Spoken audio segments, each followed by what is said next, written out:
विशेष ground report.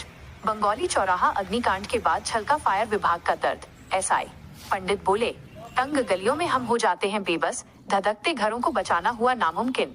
या और staff 24 घंटे मुस्तैद पर अतिक्रमण ने बांधे हाथ। नगर निगम और जनता के लिए रेड अलर्ट। सड़कों पर अवैध कब्जों के कारण बुझते चिरागों और आशियानों को बचाना हुआ मुश्किल। Indore bureau report, Yogesh Dube. मध्य प्रदेश की आर्थिक राजधानी इंदौर के बंगाली चौराहे के समीप हाल ही में हुई भीषण आगजनी की घटना ने शहर की फायर सेफ्टी व्यवस्था और बुनियादी ढांचे की खोखली हो चुकी जमीनी हकीकत को उजागर कर दिया है।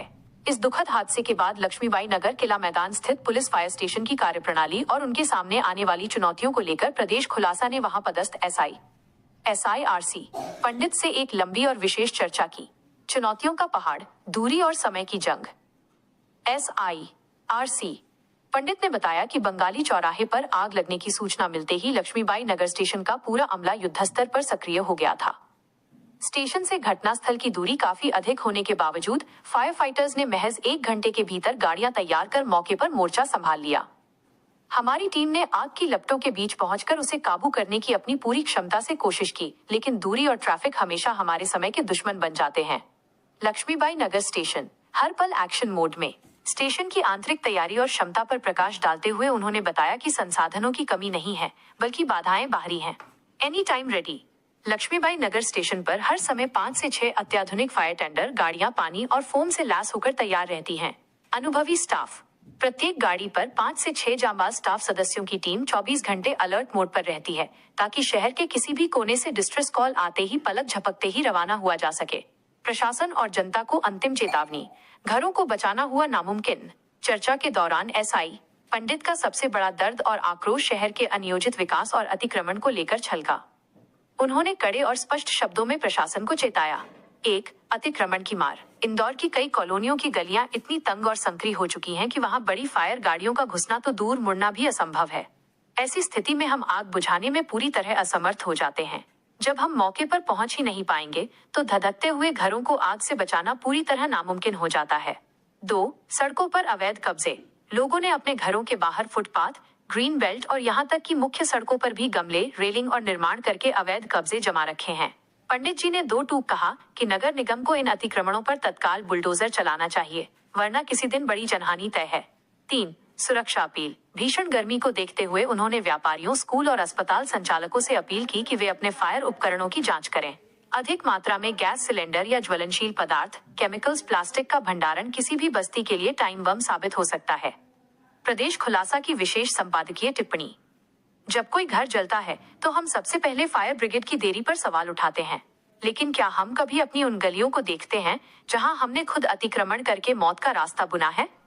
SI पंडित का ये बयान कि घरों को बचाना नामुमकिन हो गया है, इंदौर के हर नागरिक और नगर निगम के लिए खतरे की घंटी है। यदि आज गलियां चौड़ी नहीं हुई और सड़कों से कब्जे नहीं हटे, तो कल की आग किसी का भी आशियाना राख कर सकती है। रिपोर्ट, योगेश दुबे, प्रदेश खुलासा लाइव न्यूज, इंदौर। सर, आप अभी जहां आप और हम जहां खड़े हैं, ये लक्ष्मीबाई नगर फायर स्टेशन है और इसके अलावा इसी के पास में इंदौर शहर का ये कंट्रोल रूम भी है यहीं पर। तो यहाँ से पूरे इंदौर की गतिविधि, जो घटना होती है उसका इंदौर शहर में जो भी आग की घटना की सूचना होती है वो सबसे पहले यहीं पर आती है।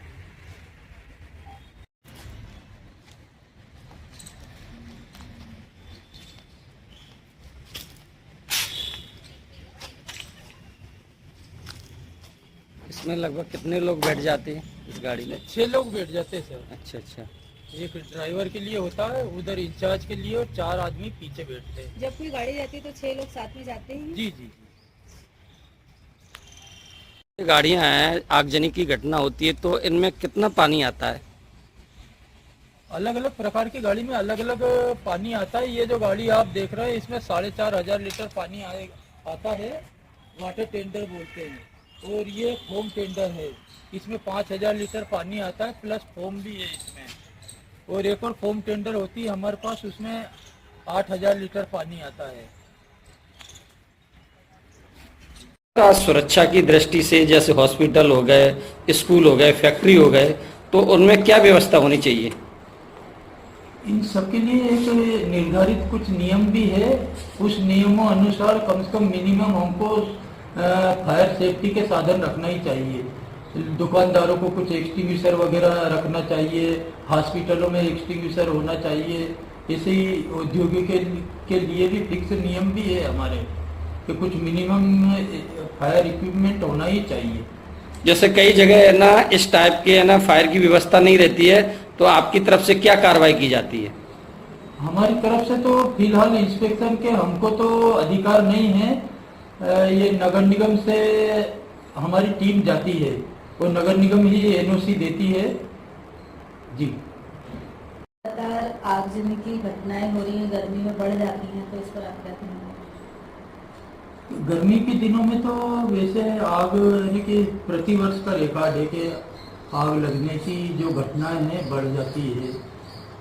तापमान में है ना, लोग भी कभी कभार यानी कि वो सही ढंग से जो उनको अपने सामान को रखना चाहिए वैसा नहीं रख पाते, ऊपर से ये टेम्परेचर हाई हो जाता है, तो ऐसा दोनों चीज़ें मिलने से आग लग जाती है।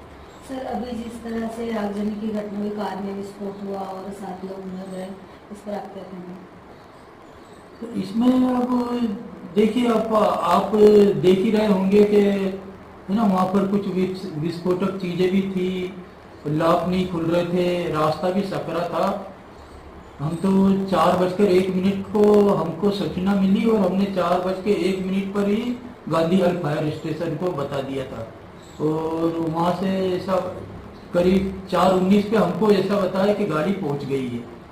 तो करीब 10-11 किलोमीटर तो दूर ही से यहाँ से थोड़ा सा।